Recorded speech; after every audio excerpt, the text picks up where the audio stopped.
আচ্ছা, তোমাদের ঘুগনি খেতে সবথেকে বেশি কোনটা ভালো লাগে? বাইরের দোকানের ঘুগনি নাকি ঘরের বানানো ঘুগনি খেতে সবথেকে বেশি ভালো লাগে? তবে একটা টাইম ছিল আমার কিন্তু বাইরের দোকানের ঘুগনি খেতেই সবথেকে বেশি ভালো লাগতো। তবে যবে থেকে এরকম করে ঘুগনি বানাই তবে থেকে কিন্তু বাইরের ঘুগনি থেকে কোনো অংশে কম যায় না।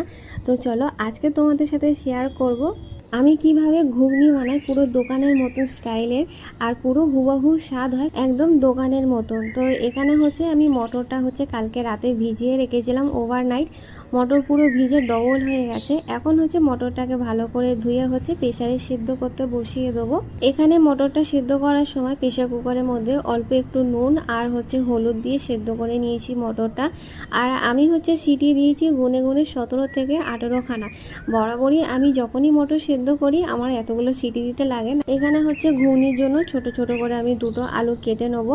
আর এই হচ্ছে মশলা, যেটা হচ্ছে আমি ভেজে নেবো ধনে জিরে শুকনো লঙ্কা আর অল্প একটু দিয়েছি মৌরি। এই মশলাটা ঠান্ডা হয়ে গেলে হচ্ছে মিক্সিতে বেটে নেবো। আর এখন হচ্ছে কড়ার মধ্যে তেল দিতে দিতে তেল এতটাই গরম হয়ে গেছে যে শুকনো লঙ্কা দিতে আর গোটা গরম মশলা দিতে না দিতেই মশলাটা পুরো লাল হয়ে গেছে। তো প্রথমে হচ্ছে আলুটা দিয়ে খানিকক্ষণ ভেজে নিয়ে তারপর হচ্ছে কেটে রাখা পেঁয়াজটা দিয়ে আরও খানিকক্ষণ ভেজে নেবো। তারপর দিয়ে দেবো বাটা মশলা রসুন আদা আর কাঁচা লঙ্কা। তারপর ওগুলো খানিকক্ষণ ভেজে নিয়ে এবার আবারও দিয়ে দেবো হলুদ গুঁড়ো লঙ্কা গুঁড়ো পরিমাণ মতন হচ্ছে নুন, আর দিয়ে দেবো ভাজা মশলাটা যেটা একটু আগে ভেজেছিলাম সেটা। তারপর দিয়ে দেবো টমেটো কুচি আর খানিকক্ষণ মশলাটা আবারও কষে নিয়ে আর দিয়ে দেবো হচ্ছে মটর সেদ্ধ, যেটা প্রেসার কুকারে সেদ্ধ করে রেখেছিলাম।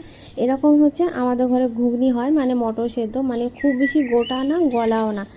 তারপর আবারও খানিকক্ষণ কষে নিয়ে খুব অল্প পরিমাণ মতন জল দিয়ে খানিকক্ষণ ফুটিয়ে নিয়ে আবারও দিয়ে দেবো সেই ভাজা মশলাও অল্প, আর দিয়ে দেবো তার সাথে কাসুরি মেথি।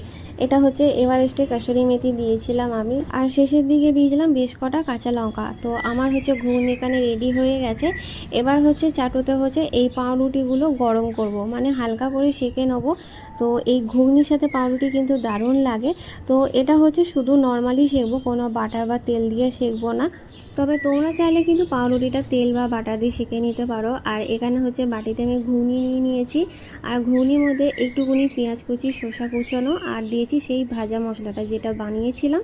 আর এখানে হচ্ছে প্লেট সাজিয়ে নিয়েছি, আর স্যালাডের মধ্যে হচ্ছে আর একটু প্লেটের মধ্যে শসা রাখলাম, আর করেছিলাম তার সাথে হচ্ছে ডবল ডিমের পোচ। তো আজকের এই ঘুগনি বানানোটা তোমাদের কেমন লাগলো অবশ্যই জানি।